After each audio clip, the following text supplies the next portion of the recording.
For today's video mga kairaya is kakain tayo sa Mr. Kimbab.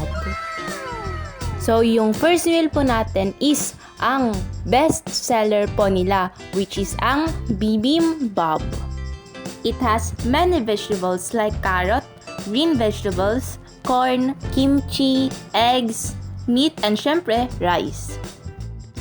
First bite, so yung lasa niya is parang kinda vegetable-y, carroty, meaty, ricey, pero hindi pricey. Basta halo-halo ang kanyang different types of flavors. At this moment nga, naisip ko, teka, parang may kulang na konting flavoring. Kaya syempre bilang may eksperimentong bata, Is inilagay ko itong kanilang one and only special sauce. Syempre, konti munang inilagay para ma-taste test muna natin.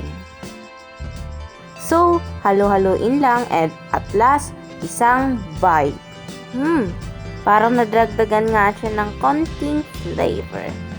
Come to realization na naisip ko, parang dapat din agdagan ko pa siya ng konting sauce para mas ma-emphasize pa yung kanyang flavor.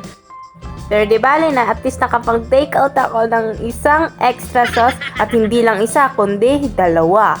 Wow! After a few minutes, of course, nakaramdam ako ng konting uhaw. E di syempre, iinom muna ng tubig. No.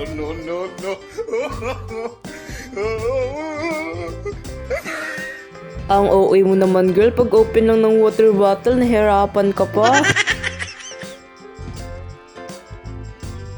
So, ang last meal po is ang kanilang japchae with beef. Adi, syempre, curious na curious yung ira-girl niyo kung ano yung lasa. Oh, ano yung lasa?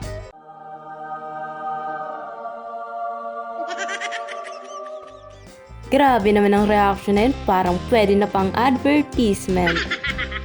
Para sa akin, may hahalin tulad ko siya sa bihon. Yun nga lang, medyo oily nga lang siya, pero malalsahan mo na may konti siyang beef na flavor. Meron din siyang gulay tulad ng carrots at green vegetables. At yun, malapit nang maubos. Medyo matakop kasi area girl nyo. Yun lang for today's video mga ka-area. Thanks for watching. Tara, kain tayo sa Mr. Kimbab and see you on the next video and don't forget to like and subscribe.